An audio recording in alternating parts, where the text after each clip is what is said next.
आल्या कर पप्पा आपलं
शिष्यवृत्तीची परीक्षा असते ती 5वीला सुद्धा असते।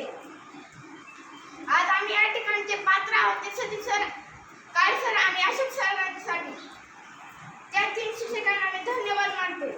आभारी आहे सर तुमचे। सगळ्या सरचे मी आधी धन्यवाद मानते। सगळ्या सरनी खूप सुंदर शिकवले। मला माहिती नव्हतं मी शिष्यवृत्ती परीक्षेत पात्र होईल, पण मी आज पात्र झाले। सगळ्या शिक्षकांचे धन्यवाद। समोर येऊन बोलणं एवढं सोपं नाही। आता मला सुद्धा थोडा त्रास व्हायला लागला समोर बोलायचं नाही। तर असो, कालच शिष्यवृत्तीचा रिझल्ट लागलेला आहे। आपल्या शाळेने त्याच्यामध्ये खूप छान असं यश संपादन केलेलं आहे। इयत्ता 5वीच्या 3 विद्यार्थ्यांनी बघा, गेल्या वर्षी पण आपल्या शाळेनं केलं होतं। गेल्या वर्षी सुद्धा आपल्या शाळेचे इयत्ता 5वीच्या परीक्षेत 3 विद्यार्थी पात्र झाले होते। बघा कसा योगायोग आहे। गेल्या वर्षी जे विद्यार्थी पात्र झाले होते त्याच्यात पार्थ जोगदंड, त्याच्यानंतर कृष्णा जोगदंड आणि प्रथमेश मोरे, तिन्ही मुलं होते। तिन्ही कोण होते? मुलं होते। कधी? गेल्या वर्षी। आलं लक्षात? आणि या वर्षी पण आपले 3च विद्यार्थी इयत्ता 5वीच्या शिष्यवृत्तीमध्ये पात्र झाले आहेत। पण ती विद्यार्थी नसून विद्यार्थी। काय उपयोग सांगा? वर्षभर पाठावरचा प्रमेय साठीच्या वर्गात शिकून ज्या लागले आणि शेवटी जर विचारला तर चुकीचं तुम्ही उत्तर देत असाल तर काय उपयोग आहे मला सांगा?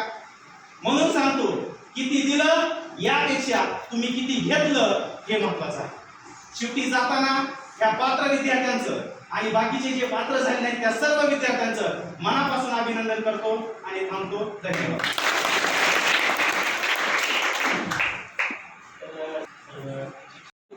बोलत असाल तर यामुळं थोडंसं नाराज होते मला सगळं, आणि त्यातूनही पण जे आम्ही चाललं ते हा सगळं चाललेलं आहे। काल निकाल लागल्यानंतर, रिझल्ट लागल्यानंतर लगेच आपले पण शिक्षणाधिकारी यांनी कॉल केला आहे मला आणि त्यांनी अभिनंदन केलं। म्हणजे त्यांनीच सांगितलं, म्हणजे बाकीच्या शाळेचं रिझल्ट काय मला माहिती नाही, आपल्या तालुक्यातील जे काही जिल्हा परिषदच्या हायस्कूल आहे त्यांचं माहिती नाही, मला काय समजून नाही माहिती व्हायचं, परंतु त्यांना माहिती आहे ना तो, तर त्यांनी अभिनंदन केले। म्हणजे हायस्कूल जे आहे याच योग्यतेच्या हायस्कूलमध्ये 3 पात्र झालेले, काही पात्र झालेले नाहीये। म्हणजे बाकीचे 6 हायस्कूल आहेत तिथे एकंदरीत 7 आहेत। तर त्यांनी ते काही सांगितलं, अभिनंदन केलं, तर त्यानं थोडंसं बरं वाटतंय। आणि तुमच्याकडनं हेच अपेक्षा आहे, तर तुम्ही काही करू नका, अभिनंदन थोडंसं चांगलं बोला। तुम्ही थोडं चांगलं बोललात तरी थोडं बरं वाटेल आम्हाला। तर तेच होत नाहीये, कारण म्हणजे आमचं नशीब असेल किंवा आमचं नशीबच म्हणावं असं। तर त्या दृष्टिकोनातून या ठिकाणी 1 पालक आले, त्यांनी सत्कार स्वीकारला। त्यानंतर या ठिकाणी पत्रकार आले, त्यांनी सत्कार स्वीकारला। याबद्दल प्रशालेच्या वतीनं मी त्यांचं हार्दिक स्वागत करतो। आणि या व्यतिरिक्त या ठिकाणी माझे जे काही सहकारी बांधव आहेत आणि या ठिकाणी हे जे काही 3 पालक आहेत, जर यापैकी कोणाला बोलण्याची इच्छा असेल तर त्यांनी अवश्य या ठिकाणी यावं आणि आपलं मनोगत मांडावं।